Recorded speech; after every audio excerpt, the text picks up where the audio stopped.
I think we need to step back and look at why we automatically assume that if we're telling our children about lesbians, gay people, queer people, why do we immediately equivocate that to telling them about what sex is? That can just be something as simple as, here is a book. In this book, there are two dads. This book character has two dads. And kids, they can be inquisitive and that's good, right? But also like, they're gonna be like, cool, there's two dads. In this video, you will see a panel have a discussion on whether or not sexuality should be permitted in public schools.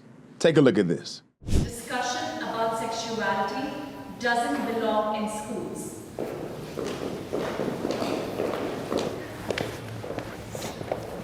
I had a sex ed class when I was in 3rd grade, and it was quite simple. Boys go in this room, girls go in this room, they play a little video on a black and white TV. You know, you see the genitalia, and you're like, oh God, I got one of those, cool, now we're figuring out what I am.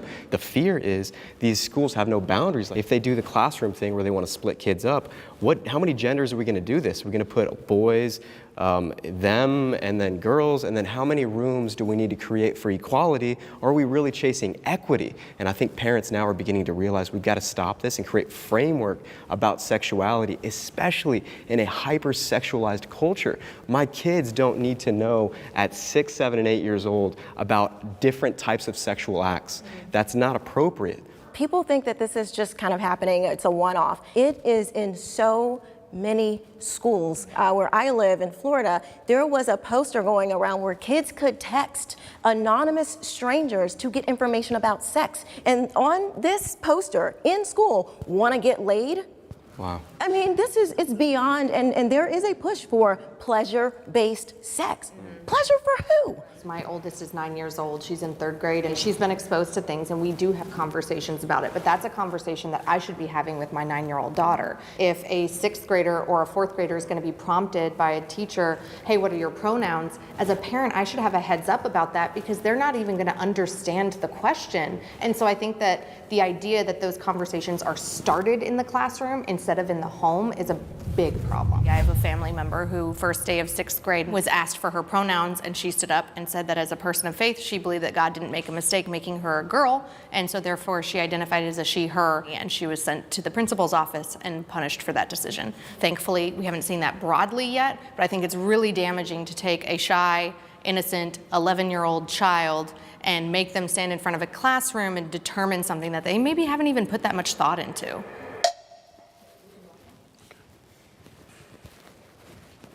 I like what you said, Sean, about how you were emphasizing, how a lot of parents today felt a goodness of the way that sexual education was conducted in the past. So there is an agreement that sexuality should be talked about in schools. The disagreement is whether it should just be purely heteronormative or if we should include all aspects of sexuality. So if it worked in the past, and he's existing, he lives, there appears to not be anything wrong with him, what's the issue? Why are we now trying to change it today? Who are we trying to appease? The issue is that we have an agenda. There is an agenda to redefine sex, and it's been done through gender insanity. Keep in mind, there are over 72 genders and counting. I'll give you some of them. Number one, you have agender, a person who does not identify themselves with or experience any gender. Then you have Adamus gender, a gender that is indefinable or indomitable. People identifying with this gender refuse to be categorized in any particular gender identity. And then you have arogender. This gender identifies that one, their sex, it changes according to one's surroundings. And so depending on where this person is, arogender, they might feel as if they are a boy, or they might feel as if they are a girl. Then you have affectio-gender. This is based on the person's mood swings or fluctuations. So if they have a mood swing, it makes them feel like a girl. And if they have another mood swing, it makes them feel like a boy. This is insane. Then you have a gender flux. A person with this gender identity is mostly agender with brief shifts of belonging to other gender types. Then you have alexigender. The person has a fluid gender identity between more than one type of gender, although they cannot name the genders they feel fluid in. They can't name it.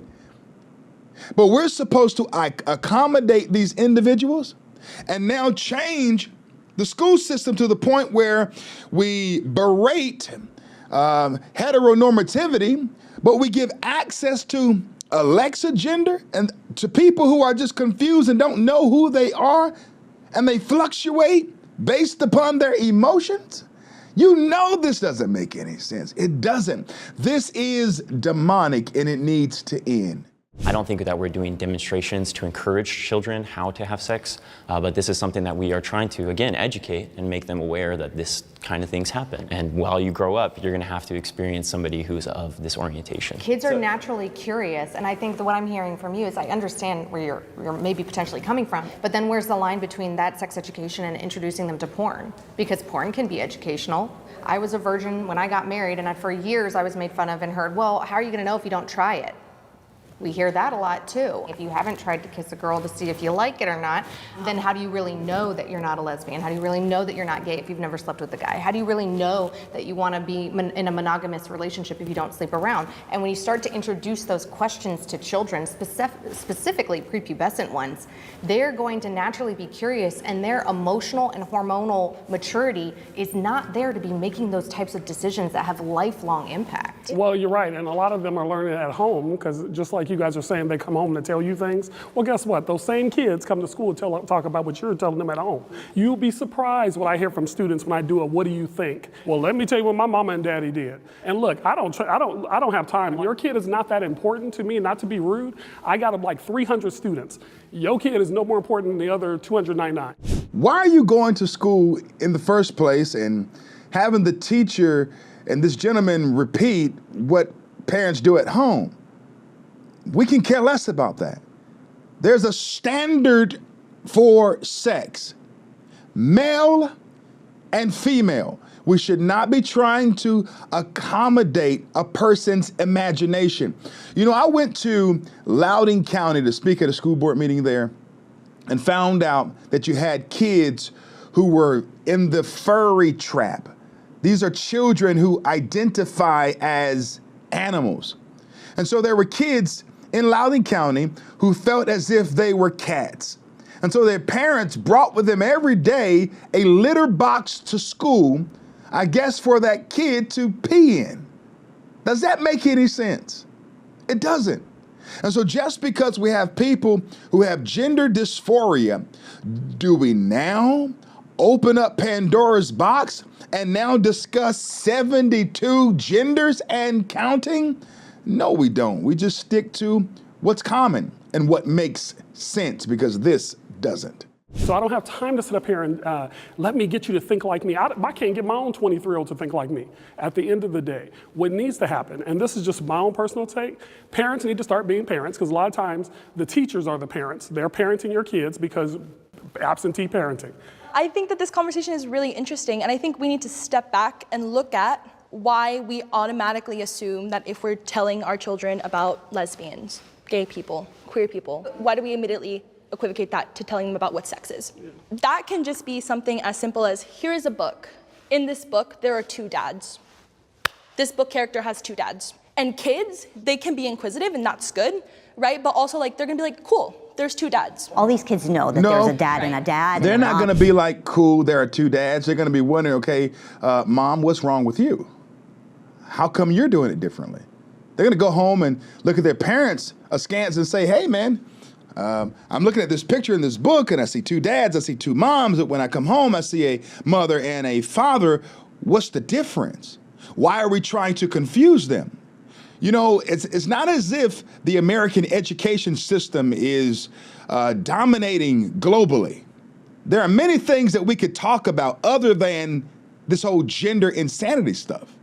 Gender theory and queer theory has destroyed the American education system. You want to know why? Because we put more focus on social emotional learning, making people feel welcomed and invited, you know, to the point where there's no more an emphasis on reading, writing, and arithmetic, and making sure that our kids can get a job in a field, you know, in the STEAM fields, science, technology, engineering, aerospace, and mathematics.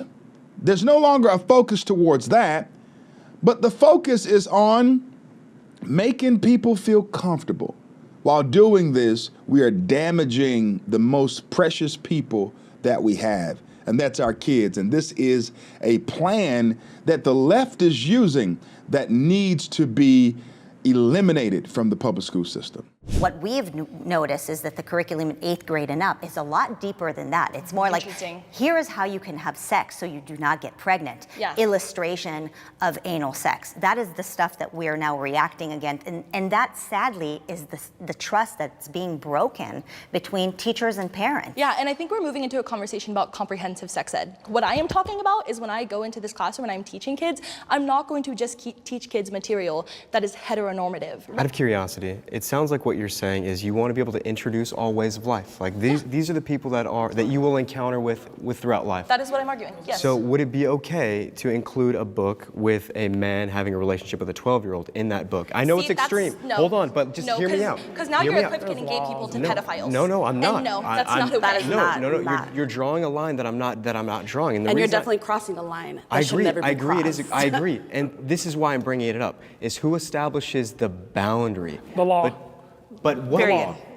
The law is. But the law that's been signed in some blue No, states. I'm sorry. No, there's laws against between adults having sex with children. Now, if a student had 2 parents who happen to be of the same sex, I'm not going to sit there and discount who they are in my class. I cannot do that. I signed a contract. I would never ask anybody to uplift or suppress any child. I want there to be equality in the classroom. What I am saying is that there are factual instances where this is being taught in classrooms. I pulled my children out of public school because there are so many instances of this happening. I am a parent. I'm looking in the book bag every day. I'm checking in with homework. I am talking to the teachers and the principals, and I'm involved. But we didn't know that, you know, during class, there were images shown of literal sex acts or describing certain situations that were inappropriate for young children. We have a belief system at home, and the children want to break the boundaries of that belief system naturally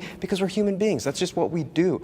And we're trying to confine them to a set of beliefs to say, this is what is right in our home. And we're seeing the schools get funding from Planned Parenthood. They tried to pass a bill to put medical facilities to offer abortions in high schools here in California. And it's gradual, right? It starts with, this is a book that has 2 dads. This is a book with 2 moms. And it's just a gradual curiosity that could leverage and break away that child from the root in the home. My education growing up was fully public education. College is where I started getting a curiosity for truth and education. And I think I'm so passionate about the education system today because it is obviously broken, but how do we fix it? Many of these progressive ideas in fixing it is just more empathy, sympathy, safety. But in reality, I see the public school system isn't actually accomplishing the goal of what education is, which is teaching critical thinking, how to understand, how to ask good questions, and then comprehend how to problem solve.